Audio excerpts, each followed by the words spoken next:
Bonjour à tous, bienvenue sur CryptoForce pour donc un nouvel épisode. Donc là, l'actu sur les banques, parce que effectivement aujourd'hui, je vous parlais de la Silicon Valley Bank, donc de la chute. Alors c'est vrai que dernièrement, j'ai une petite ligne droite là sur les vidéos sur les banques. C'est pas habituel, hein, bien évidemment, mais c'est par rapport à l'actualité qui est vraiment problématique en ce moment au niveau des banques, surtout aux États-Unis.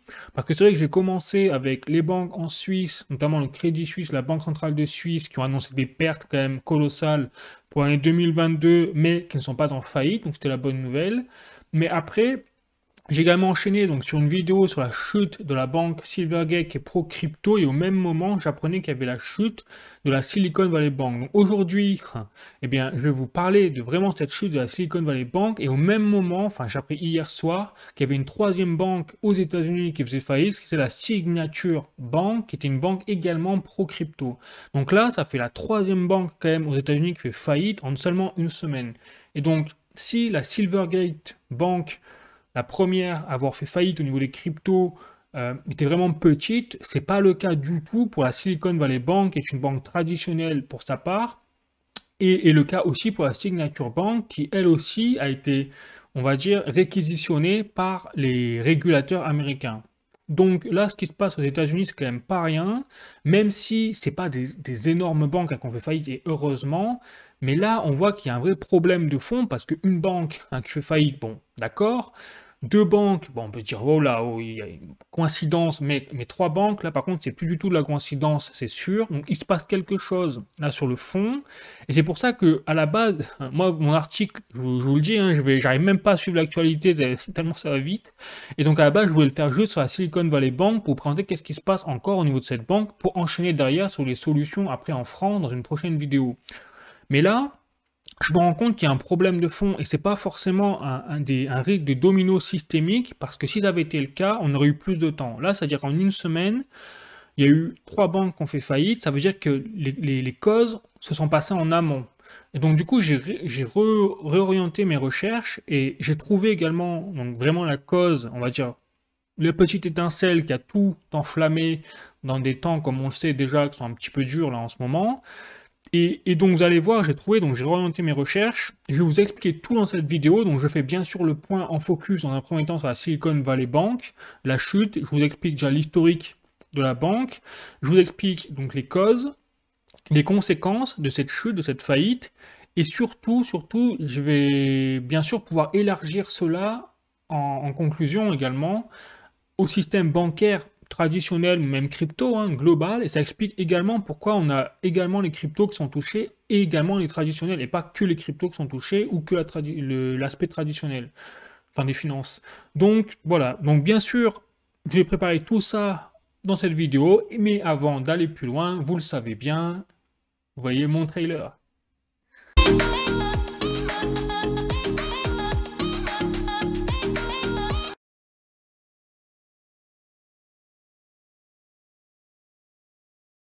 Effectivement, j'ai fait mon article sur cryptoforce.fr. Comme d'habitude, vous connaissez la chanson. Donc, la faillite de la Silicon Valley Bank, explication et implication. Mais bien sûr, ça, c'était avant que je découvre vraiment les causes précises de la chute, on va dire, systémique des banques au niveau de la cause principale.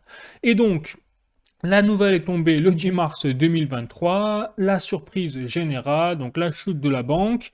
Et pour vous dire, qu'est-ce que c'est cette banque? Donc la banque, déjà, c'est une banque californienne qui est basée à Santa Clara, donc c'est une banque américaine, qui a été créée en 1983 par Bill Biggerstaff et Robert Medeiros, et dans un but bien précis. C'est là où on va voir aussi l'importance de cette banque dans le monde des entreprises.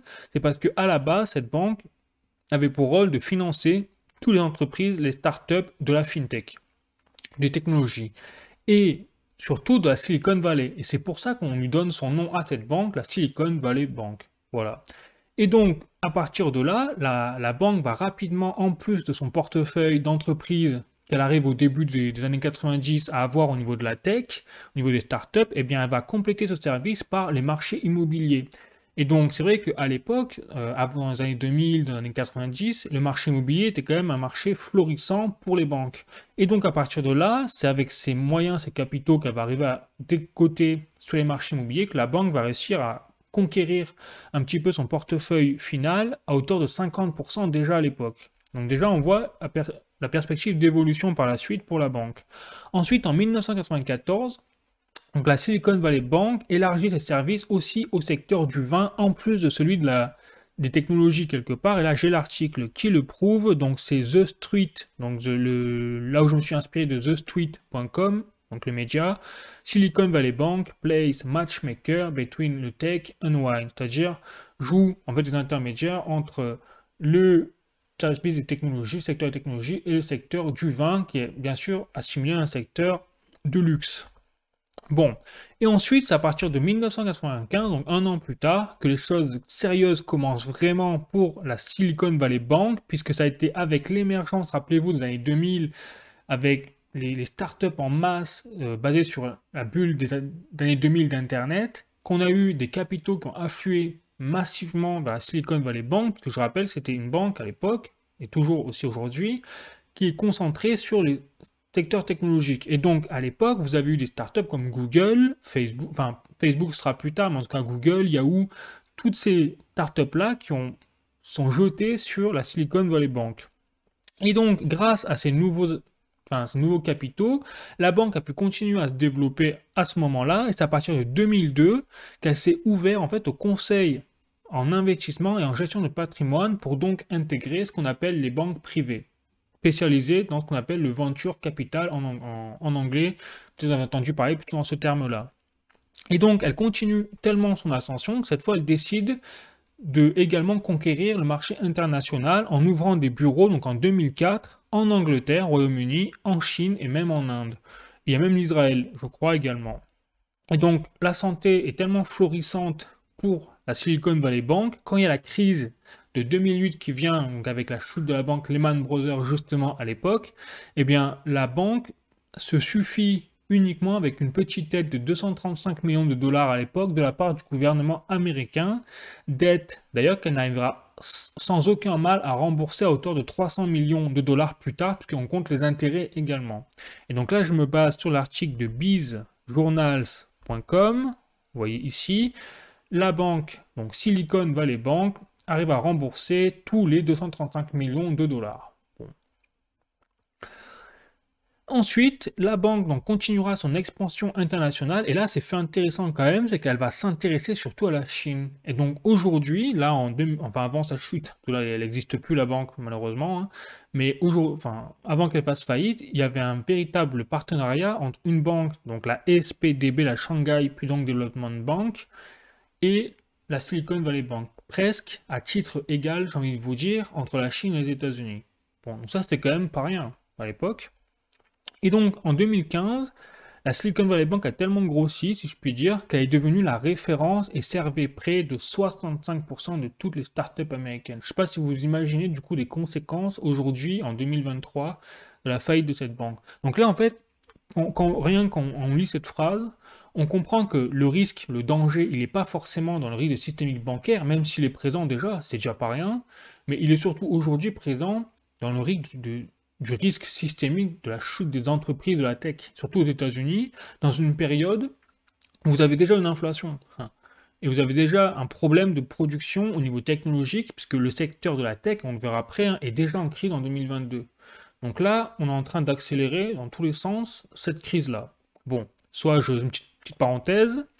Et donc, en 2022, plus tard, la banque sera présente dans 50%, c'est là aussi, hein, des entreprises américaines cotées en bourse, de la tech. Donc là également, et les entreprises américaines cotées en bourse, je rappelle que c'est des entreprises qui généralement, pour qu'elles puissent être cotées en bourse, eh bien, il y a des conditions. Donc ça veut dire que c'est pas des petites entreprises, c'est pas des petites startups notamment, c'est vraiment des grosses entreprises, ou des moyennes entreprises.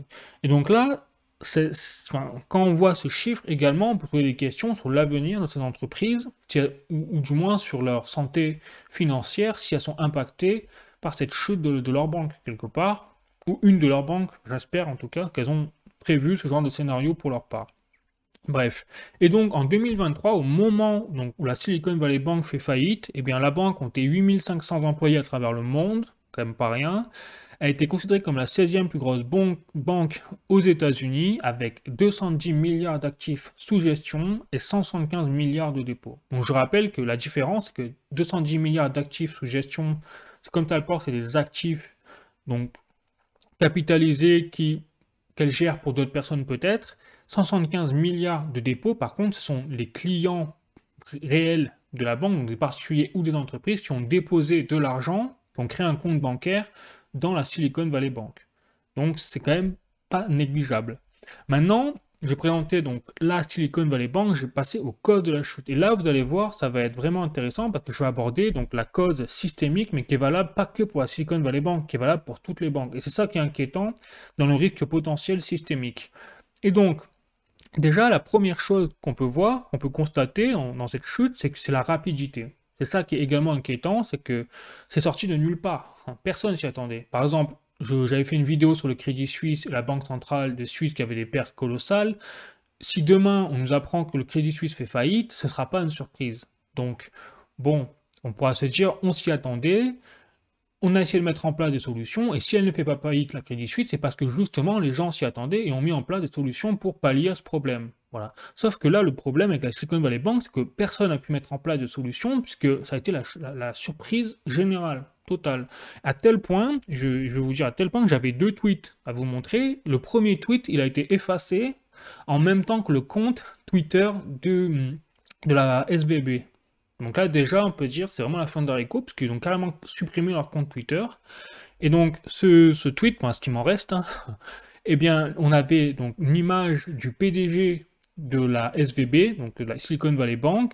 Donc, c'était Greg Baker, comme vous pouvez voir là, qui était donc interrogé par Kate Clark. Donc, c'est une présentatrice d'un sommet qu'on appelle Upfront aux États-Unis pour discuter sur justement l'innovation économique, tout ce qui est le système des dettes au niveau du venture et tout ce qui était au niveau des fonds alloués justement aux startups. Et donc, les propos, ça datait du 2 mars 2023, c'est-à-dire il y a une dizaine de jours, pour vous dire, il y a une semaine, 2 semaines.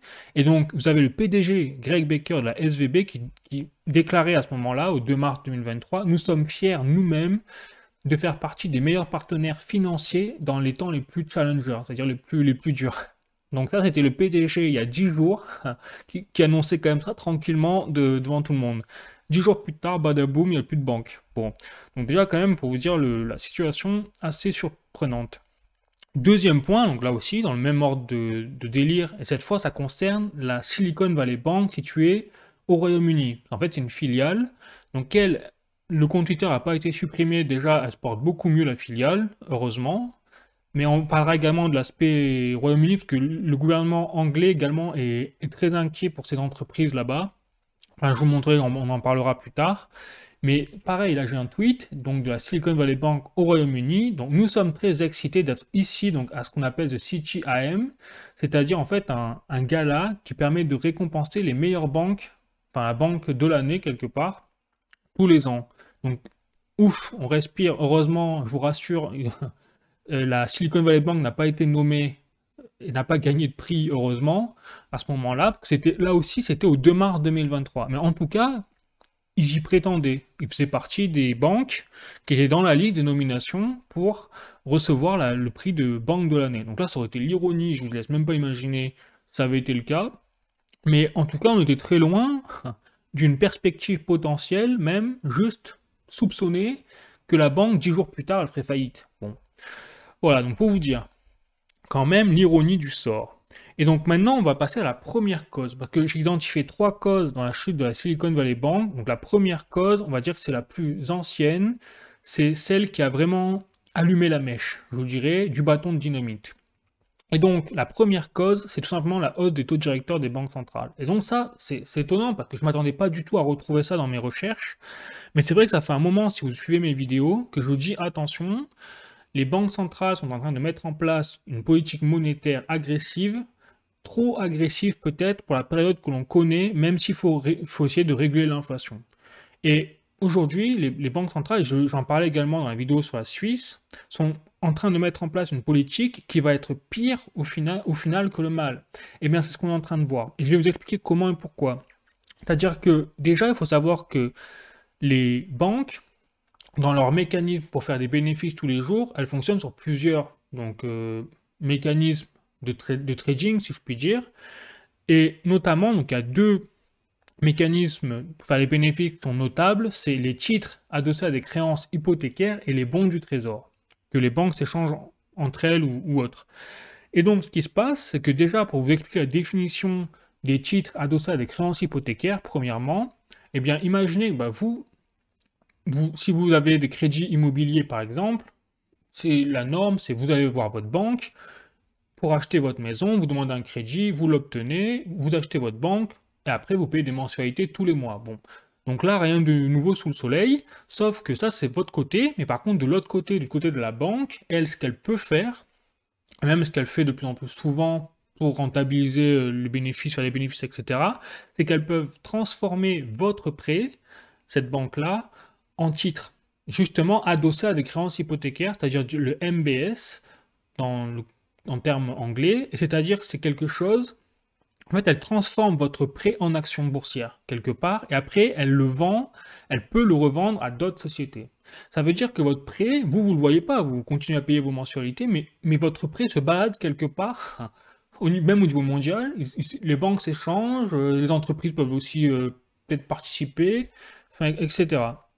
Et donc, ce qui se passe, c'est que, en fait, le problème, et là j'en reviens à la hausse des taux directeurs, c'est que plus vous montez les taux directeurs au niveau des banques centrales, et plus, en fait, les prix, justement, de ces titres adossés à des créances hypothécaires vont monter, puisque quand vous augmentez les taux directeurs, forcément, les nouveaux titres, les nouveaux crédits sont plus chers, on l'a vu, par effet domino, par mécanisme automatique.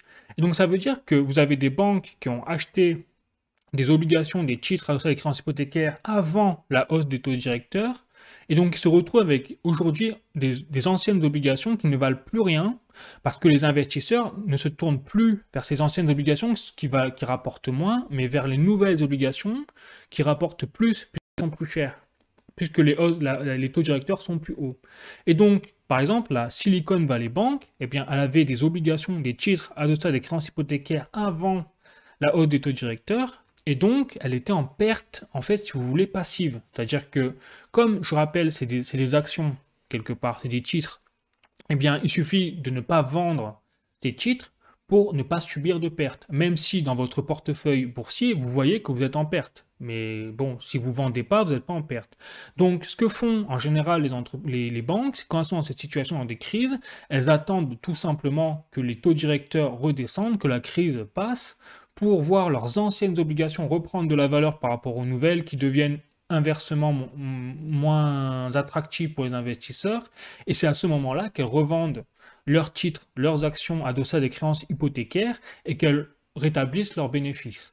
Sauf que, et c'est également le cas pour les bons du trésor. Vous savez, je peux parler des bons du trésor, oubliez, mais les bons du trésor, ce sont en fait des titres d'emprunt émis par les États. Ça veut dire que l'État, ils veulent des liquidités, et pour cela, eh bien, ils demandent des créanciers. Et donc, les banques, les entreprises qui achètent, par exemple, des bons du trésor, eh bien, elles deviennent des créanciers de l'État. Et donc, quelque part, l'État leur verse des mensualités tous les mois, comme vous, quand vous versez vos mensualités aux banques tous les mois pour votre crédit immobilier. Même principe. Et là, pareil, les bons du trésor, c'est le même principe. Comme c'est des crédits quelque part, eh bien, plus on a une hausse des taux directeurs des banques centrales, et plus les nouveaux trésors, eh bien, coûteront plus cher. Et donc, on se retrouve avec des anciens bons du trésor qui sont moins attractifs également pour les investisseurs. Simplement. Et donc, on se retrouve pour les banques, et là aussi, les banques raffolent de ce genre des bons du trésor, hein, genre, entre guillemets, raffolent, bon, voilà. Mais on a du coup deux mécanismes au sein des banques qui font que, dans la période que nous vivons aujourd'hui et à l'échelle mondiale, parce que je rappelle qu'il n'y a pas qu'aux États-Unis qu'on augmente les taux directeurs. Il y a la Banque d'Angleterre qui a augmenté ses taux, il y a la Banque Centrale Européenne également, donc nous on est aussi concernés en France par cette mesure, et donc ça veut dire que de façon générale, eh bien les banques en fait ont moins de marge de manœuvre au niveau de leur liquidité par rapport aux bons du trésor et à leurs actions au niveau des crédits immobiliers, enfin des anciens crédits immobiliers. Donc ça veut dire que là, toutes ces banques sont normalement, avec leurs anciennes obligations, en déficit par rapport à ce que je viens de vous dire. Voilà, mais de façon passive. Donc normalement, il ne devrait pas y avoir de problème, parce que comme je vous dis, c'est du passif. Sauf que là, on en arrive à la deuxième cause de la chute de la Silicon Valley Bank, c'est justement ce que je vais vous dire, c'est le fait que la Silicon Valley Bank avait des problèmes avec la crise de la tech. Donc comme je vous l'explique là, alors je vais vous montrer déjà les... Là j'ai pris un peu d'avance, donc je vais vous montrer un petit peu quand même les articles. Voilà, donc là j'ai carrément, je suis sur l'AMF. Vous voyez, on peut pas avoir plus... Donc la source de l'AMF, je rappelle, c'est l'autorité des marchés financiers. Donc là, c'est du 16 octobre 2017, la date. Et le titre, c'est pourquoi le prix des obligations baisse lorsque les taux montent. Simplement, donc là, si vous voulez vraiment savoir plus, je vous invite à aller sur le site de l'AMF pour bien, lire ce que je vous ai dit en fait à l'oral, mais au moins vous voyez par vous-même. Ensuite, il y avait un autre point que je vais vous montrer. Alors, c'est pas ça. Hop, pétard. Qu'est-ce que je fais là? Galère. Non, c'est pas ça, c'est ça, voilà. Donc là, je suis sur les échos, comme vous pouvez le voir. Donc 2022, une année catastrophique pour la tech. Donc effectivement, donc là, on parle de Meta, Snap, vous voyez, donc on parle problème des semi-conducteurs, etc. Et ça, c'est au niveau de la crise post-Covid, comme vous pouvez le voir. Et donc en fait, ce qui se passe, c'est que là, avec cette crise de la tech, eh bien, on se retrouve avec des investisseurs, des entreprises qui, justement, font moins de dépôts et retirent même leurs dépôts des banques.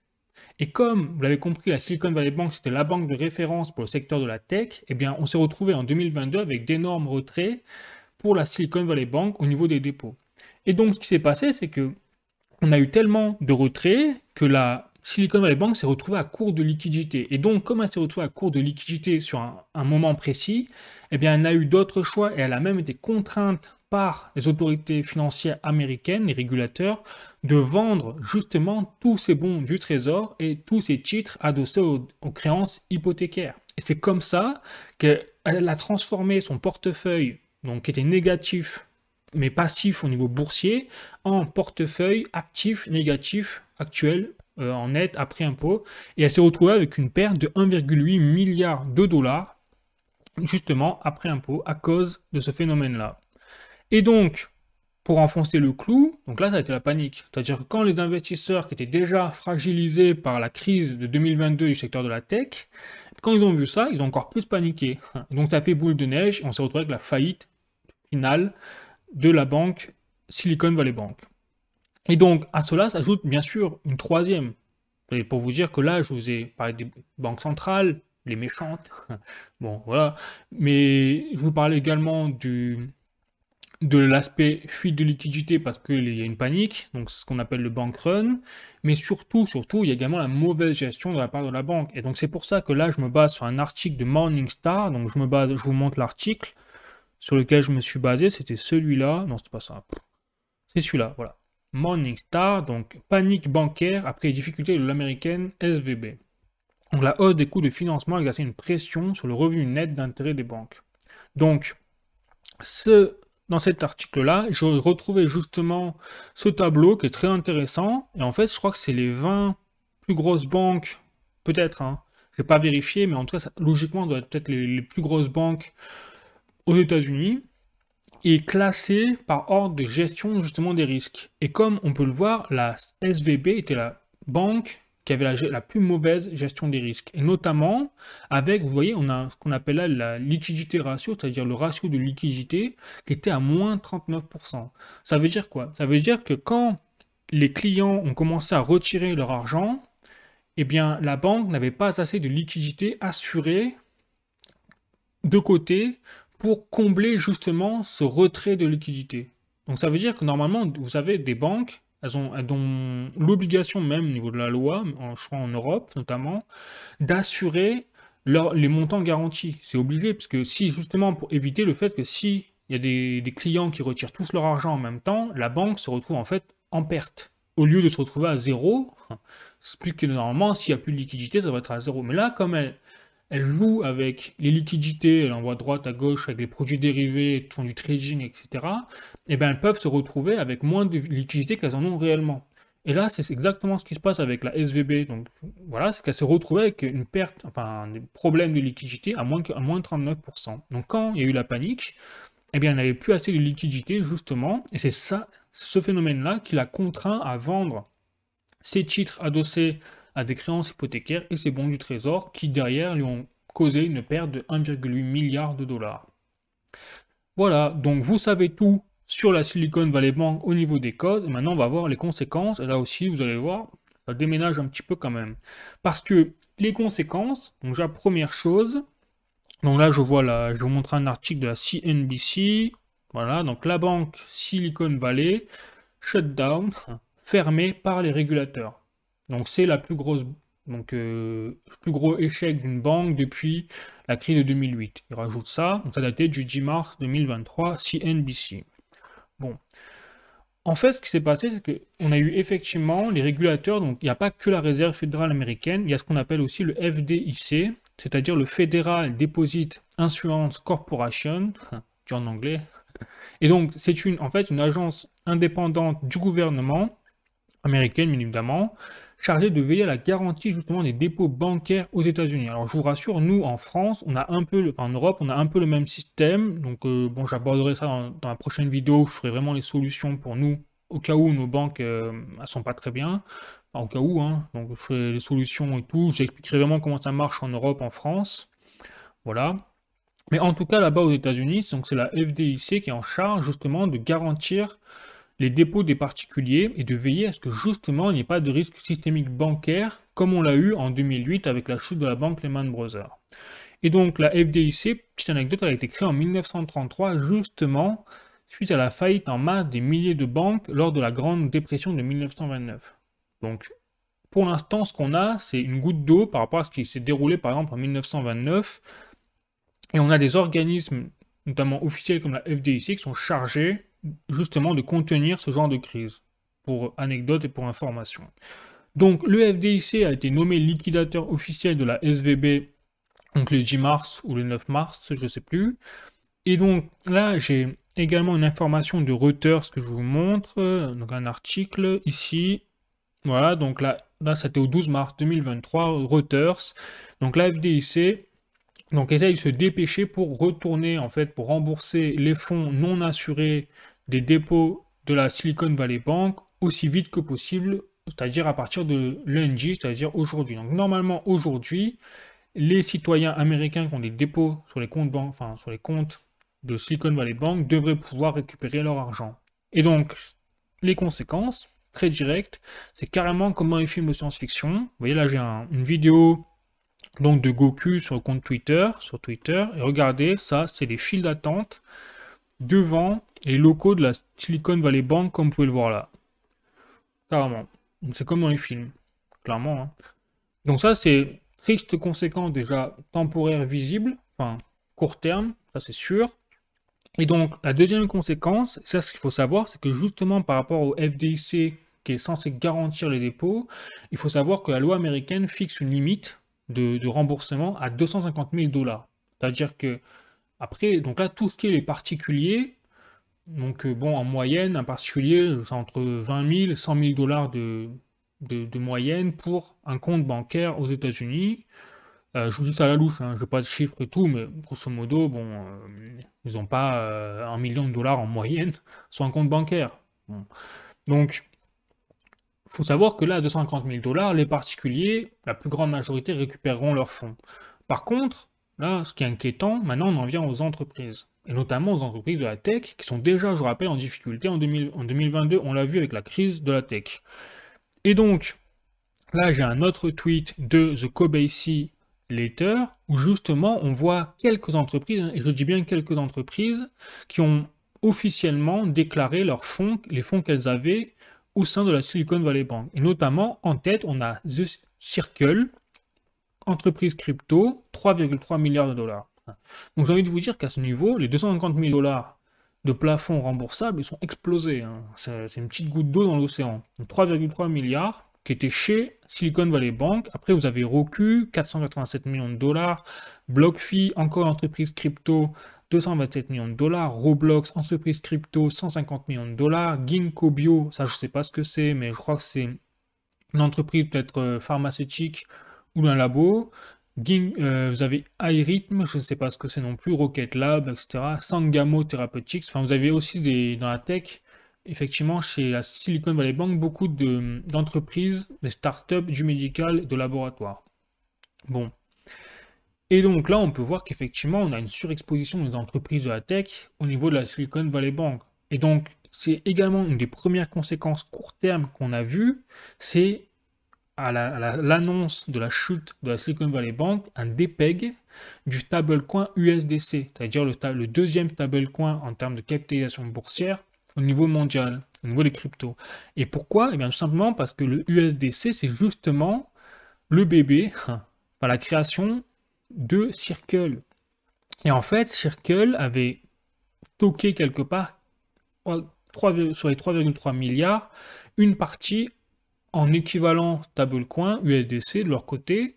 Et c'est cette chute-là, je crois, de 1 milliard qui a fait dépeg carrément le stablecoin du dollar. Donc à un moment, on n'avait plus un USDC qui était égal à 1 dollar, on avait un USDC qui était égal à 0,9 dollars. Enfin, donc là, on est dans un cadre où ça a été la panique, bien évidemment, dans l'écosystème crypto, mais également dans la finance traditionnelle.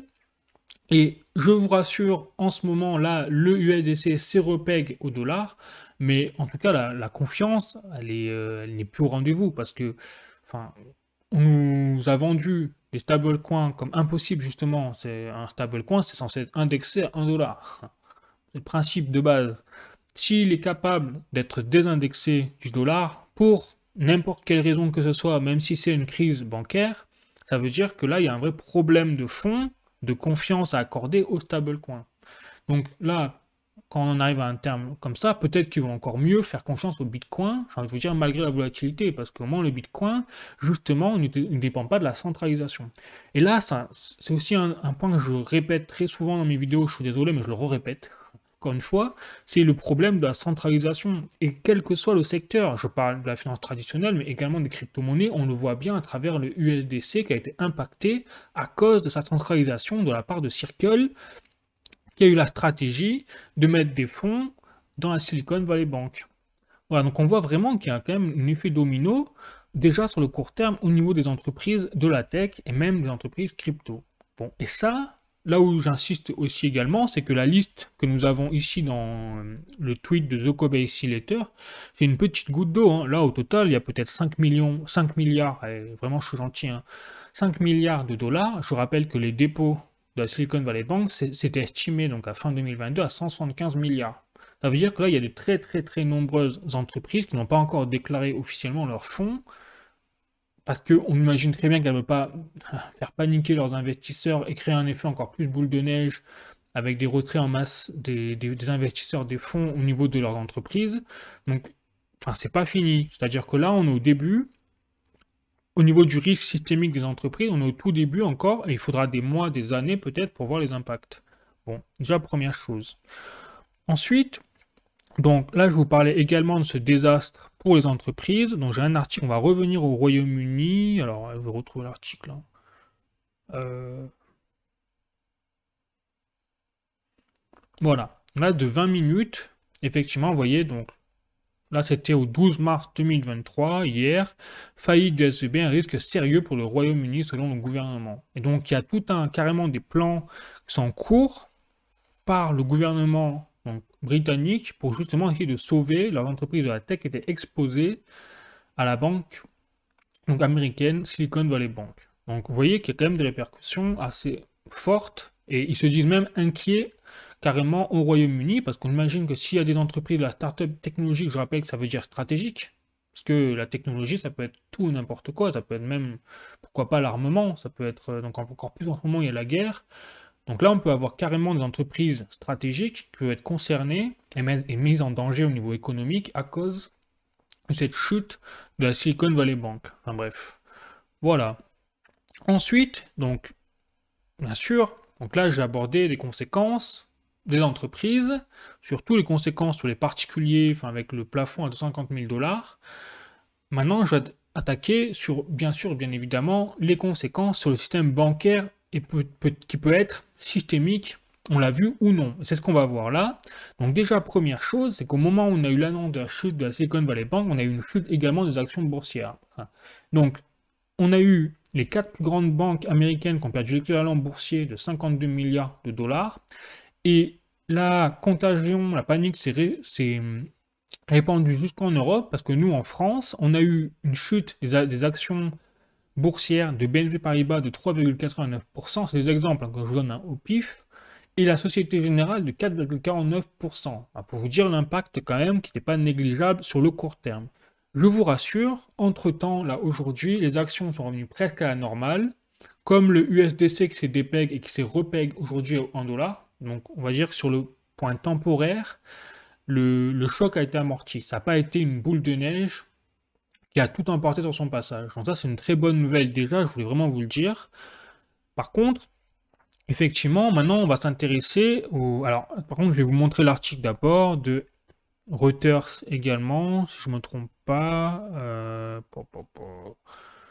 Alors déjà, oui, effectivement, j'ai un article de Le Point. Donc la banque des techs fait plonger tout le secteur. Voilà, pour vous montrer également les impacts. Et Reuters, voilà, Exane, donc il y a des analystes de Exane, l'entreprise, voient un impact limité des déboires de SVB aux banques européennes. Donc ça aussi, c'est une très bonne nouvelle, c'est que, bon, on a des propos plutôt rassurants sur le fait que ce ne sera pas un risque systémique bancaire. Mais après, bon, je ne veux pas jouer les rabat-joie, hein, mais quand je vois ce genre de propos, je me dis, ok, ils font ça peut-être pour rassurer, peut-être que c'est vrai, c'est bien, mais ils ne peuvent pas, enfin, n'importe, le meilleur analyse que ce soit, même un ordinateur, ne peut pas anticiper des répercussions sur des milliards de dollars qui concernent des centaines d'entreprises dans le monde, qui, si une seule d'entre elles fait faillite à son tour, peut entraîner également des centaines de ramifications, etc. C'est-à-dire que là, on a un combo potentiel de chute. À cela, on rajoute la chute de la banque Silvergate, la chute de Signature Bank, et là, vous propagez un peu comme une toile d'araignée, et donc vous impactez un bout de la toile d'araignée qui va forcément impacter l'autre bout à l'opposé, même si c'est très éloigné de l'autre toile. C'est ça que je veux vous dire. Donc aujourd'hui, ce qu'on peut être sûr, donc là je vais passer à la conclusion, hein, bien évidemment. Donc sur le risque systémique bancaire, sur le court terme, il n'y a pas de risque. C'est sûr et certain. Enfin, c'est sûr et certain. On n'est jamais sûr. Personne n'a de boule de cristal. Mais on voit bien que là, les choses sont pour l'instant rentrées dans l'ordre au niveau des actions boursières, au niveau même du USDC qui s'est repeg, etc. Par contre, au niveau du moyen long terme, on ne sait pas. Personne ne peut dire s'il n'y aura pas des conséquences sur d'autres banques, que personne n'a vu encore une fois, parce que je rappelle que la chute de la Silicon Valley Bank a pris tout le monde de court, même les régulateurs, pour vous dire, et même peut-être le PDG lui-même de la banque. Bon, on va en rigoler quand même, mais pour vous dire. Et surtout, deuxième point, c'est pas forcément le risque systémique que je crains le plus, c'est plutôt la hausse des taux directeurs des banques centrales, qui m'inquiète plus encore que le risque de domino. Parce qu'on l'a vu, comme je vous l'ai dit, là, en une semaine, on a eu 3 banques qui ont fait faillite, mais ça veut dire que le risque de domino, il n'est pas avéré, puisque c'est pas la chute de Silvergate qui a fait chuter Signature Bank, qui a fait chuter à son tour Silicon Valley Bank. Non, elles ont chuté en même temps, mais c'est pas qu'il y a des causes en amont qui sont identiques, c'est-à-dire la hausse des taux directeurs pour des raisons, en plus que je vous ai citées, avec les bons du trésor et les titres adossés à des créances hypothécaires. Mais après, les deux banques crypto, c'est particulier parce qu'en plus, vous rajoutez le bear market et donc les problèmes de liquidité avec les crypto-monnaies, etc. Bon, voilà. Mais en tout cas, ce qu'elle veut dire, c'est que là, si les banques centrales continuent d'augmenter leur taux directeur, on risque d'avoir d'autres banques qui ont une gestion des risques également, on l'a vu comme la Silicon Valley Bank, plus fragile que les banques solides, et qui peuvent à leur tour en fait être pénalisés. Donc là, je suis plus inquiet moi par la politique des banques centrales que par le réel risque systémique. Voilà. Après, bien sûr, je n'ai pas la science infuse, je le répète, hein, toujours, je répéterai toujours, et donc je n'ai pas de boule de cristal et je ne sais pas du tout comment va tourner l'avenir. Je ne peux qu'émettre des hypothèses et vous partager les analyses en fonction de mes recherches, comme toujours. Voilà. Et donc, maintenant, ce qui est également, donc là pour rejoindre un certain point, c'est on se dit, mais comment les banques, enfin les autorités financières aux États-Unis, ils n'ont pas pu, comme d'habitude, comme FTX, ils sont passés totalement à côté, encore une fois, de leur rôle, c'est-à-dire plutôt que d'être dans la correction, dans la prévention. Or, qu'est-ce qu'ils font? C'est pour ça que là, je vous donne mon dernier article, c'est un peu la cerise sur le gâteau, on va dire un peu tragicomédique, c'est que, là j'ai un article de Reuters, et donc le PDG, donc Greg Baker de la banque, Silicon Valley Bank, il était où? Il était où? Il était également à la tête, il était directeur de la banque, donc de la Fed, hein. Il faisait partie en fait de la direction de la Réserve fédérale de San Francisco. Donc ça veut dire qu'il était membre de la Réserve fédérale américaine, le gars. Donc je vous rassure, au moment où sa banque, la Silicon Valley Bank, a fait faillite, il a démissionné de son poste de la Réserve fédérale. Mais là, on se pose une question, mais comment c'est possible qu'on en arrive à un stade où ce genre de personnes qui sont potentiellement créées une panique et un risque systémique bancaire soient même membres des autorités financières américaines. C'est ça qui est... Là, on est dans un délire, c'est que... Ce que je vous dis, c'est que là, on se demande vraiment s'ils sont soit ils sont compétents ou s'ils le font exprès. On a un point. Voilà. Donc, pour finir sur cette vidéo, eh bien, déjà, sur le court terme, le risque systémique est écarté. Sur le moyen long terme, on ne sait pas, on verra. Par contre, là où il y a un vrai risque, sur le court terme, moyen et long terme, c'est les entreprises de la tech. Ça, vous l'avez compris. On verra comment ça va se passer, mais là, pour le coup, il n'y a pas grand-chose à faire, si ce n'est de la part des autorités financières de relever leur plafond de 250 000 $ et de, justement, aider les entreprises à hauteur de plafond illimité. Et j'ai l'impression, alors j'avais un article de Le Monde, je l'ai plus là, bon, qui justement, c'est apparemment l'objectif donc de la Banque centrale américaine qui a prévu potentiellement de supprimer ce plafond de 50 000 $ et de le relever à l'infini. Donc là, on entre dans un schéma quand même qui prouve que la situation est jamais vue en fait. Parce que là, on est dans un système quand même, ça veut dire que si on doit rembourser les montants perdus par les entreprises de la tech en intégralité, là, il y en a pour des centaines de milliards de dollars. Ça veut dire que la dette là, américaine va totalement exploser juste à cause de l'affaire de la SVB. Et ça serait une des conséquences également potentielles de cette chute. Voilà, donc on n'a pas fini d'entendre parler de cette affaire, ça c'est sûr. En attendant, eh bien, on peut juste conclure une chose, c'est que la solution, c'est l'or et l'argent, clairement, et peut-être également le Bitcoin. Parce que le Bitcoin, lui, pendant qu'on parle, eh bien lui, il a remonté de 1000 $, et là, il est dans les 21 000 $. Enfin, lui, il s'en fout, le Bitcoin, je sais pas ce qu'il fait. Donc, on peut également se poser des questions, et ça montre de plus en plus que ce soit dans le système des cryptos ou que ce soit dans le système traditionnel, la centralisation pose de plus en plus un véritable problème, on le voit bien. Voilà. Donc sur ce, bien écoutez, si vous avez aimé cette vidéo, si vous avez appris des choses, surtout n'hésitez pas à mettre un like, à mettre vos avis dans les commentaires. Je suis curieux de savoir ce que vous en pensez également, si vous êtes d'accord avec moi ou pas, il n'y a pas de problème, on est là pour en parler, on a la liberté d'expression. Mais mes argumentations, hein, s'il vous plaît, d'argumenter si vous n'êtes pas d'accord, ou si vous êtes d'accord, s'il vous plaît, hein. L'argumentation c'est très important. Et puis voilà, et puis sinon, bien écoutez, moi je vous fais la bise, je vous dis à bientôt, ciao pour une nouvelle vidéo.